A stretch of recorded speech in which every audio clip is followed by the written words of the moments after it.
മന്ത്രിപദവി ഉറപ്പിച്ച കെ.ബി. ഗണേഷ് കുമാറിന് ഗതാഗത വകുപ്പിന് പുറമെ സിനിമാ വകുപ്പ് കൂടി നൽകണമെന്ന ആവശ്യം ഇടതുപക്ഷത്ത് ശക്തമാവുകയാണ്.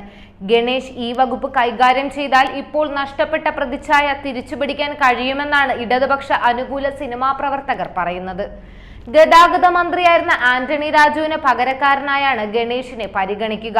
എന്നാൽ ആന്റണി രാജു കൈകാര്യം ചെയ്ത ഗതാഗതം ഗണേഷിന് ലഭിക്കുമെന്നത് ഏറെക്കുറെ ഉറപ്പാണ്. ഇതേ വകുപ്പ് നേരത്തെ ഭരിച്ച പരിചയവും ഗണേഷിനുണ്ട്. സമാനമായി തന്നെ മുമ്പ് സിനിമാ വകുപ്പും ഗണേഷ് നല്ല രൂപത്തിൽ ഭരിച്ച വകുപ്പാണ്. സിനിമാക്കാരനായിരുന്നതിനാലും വകുപ്പ് കൈകാര്യം ചെയ്യാനുള്ള കൈയടക്കത്തിലും ഗണേഷിന്റെ കഴിവ് നിലവിൽ വകുപ്പ് കൈകാര്യം ചെയ്യുന്ന സജി ചെറിയാനും പോലും തർക്കമില്ല. ചലച്ചിത്ര അക്കാദമിയെ കൊണ്ട് മറ്റും ഇപ്പോൾ ഉണ്ടായിക്കൊണ്ടിരിക്കുന്ന തരത്തിലുള്ള തലവേദനകൾ വകുപ്പ് ഗണേഷ് കൈകാര്യം ചെയ്താൽ എളുപ്പത്തിൽ പരിഹരിക്കാൻ പറ്റും. ഇക്കാര്യത്തിൽ മുഖ്യമന്ത്രിയാണ് ഇനി നിർണായക തീരുമാനമെടുക്കേണ്ടത്. മറ്റ് വകുപ്പുകളിൽ തൽക്കാലം ഒരു അഴിച്ചുപണി വേണ്ടെന്ന നിലപാടാണ് CPM-നുള്ളതെങ്കിലും ഗണേഷിന്റെ കാര്യത്തിൽ മുഖ്യമന്ത്രി അനുകൂല നിലപാട് സ്വീകരിച്ചാൽ സാംസ്കാരിക വകുപ്പിൽ നിന്നും സിനിമാ വകുപ്പെടുത്ത് മാറ്റി ഗണേഷിന് നൽകാൻ സാധ്യത ഏറെയാണ്. സജി ചെറിയാൻ കൈകാര്യം ചെയ്യുന്ന സാംസ്കാരിക വകുപ്പിൽ നിന്നും സിനിമ മാത്രമായി എടുത്തു മാറ്റിയാൽ സജി ചെറിയാന് പോലും അക്കാര്യത്തിൽ വലിയ എതിർപ്പുണ്ടാക്കാൻ കഴിയുകയില്ല. മന്ത്രിമാരുടെ വകുപ്പുകൾ നിശ്ചയിക്കാനുള്ള പൂർണ്ണ അധികാരം മുഖ്യമന്ത്രിക്കാണ്.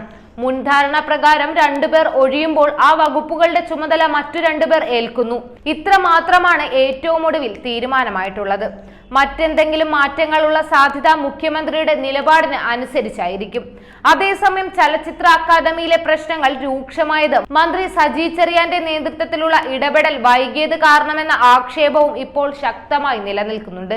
ഇക്കാര്യത്തിൽ CPI ഉൾപ്പെടെയുള്ള ഇടതുപക്ഷ ഘടകകക്ഷികൾക്കും പ്രതിഷേധമുണ്ട്. അന്താരാഷ്ട്ര ചലച്ചിത്രമേള നടന്നുകൊണ്ടിരിക്കെ സംവിധായകൻ ഡോക്ടർ ബിജു സംസ്ഥാന ചലച്ചിത്ര വികസന കോർപ്പറേഷൻ ബോർഡ് അംഗത്വം രാജിവെച്ചത് ചലച്ചിത്ര അക്കാദമി ചെയർമാൻ രഞ്ജിത്തിന്റെ വിമർശനം അതിരുകടന്നപ്പോഴായിരുന്നു. അക്കാദമി ചെയർമാന്റെ കസേരയിലിരുന്ന് ഭീമൻ രഘു അടക്കമുള്ളവരെ അധിക്ഷേപിക്കുന്നതും സർക്കാരിന് കണ്ടില്ലെന്ന് നടിക്കേണ്ട സാഹചര്യമാണുള്ളത്. ചെയർമാനെ നീക്കണമെന്ന ആവശ്യം CPI പ്രതിനിധിയും AIYF സംസ്ഥാന അധ്യക്ഷനുമായ അരുണടക്കം ഭരണസമിതിയിലെ ബഹുഭൂരിപക്ഷം പേരും ആവശ്യപ്പെട്ടിട്ടുണ്ട്. ഇതെല്ലാം മുഖ്യമന്ത്രിയുടെ ചെവിയിലും എത്തിയിട്ടുണ്ട്. ഇത്തരം വിഷയങ്ങളെ കൈകാര്യം ചെയ്യാൻ മറ്റാരെക്കാളും ഗണേഷ് കുമാറിന് കഴിയുമെന്ന വികാരമാണ് ഇപ്പോൾ പൊതുവെ ഉള്ളത്. കൂടുതൽ വാർത്തകൾക്കും വാർത്തകളിലെ വസ്തുതകൾക്കും ഈ ചാനൽ സബ്സ്ക്രൈബ് ചെയ്ത് ഫോളോ ചെയ്യുക.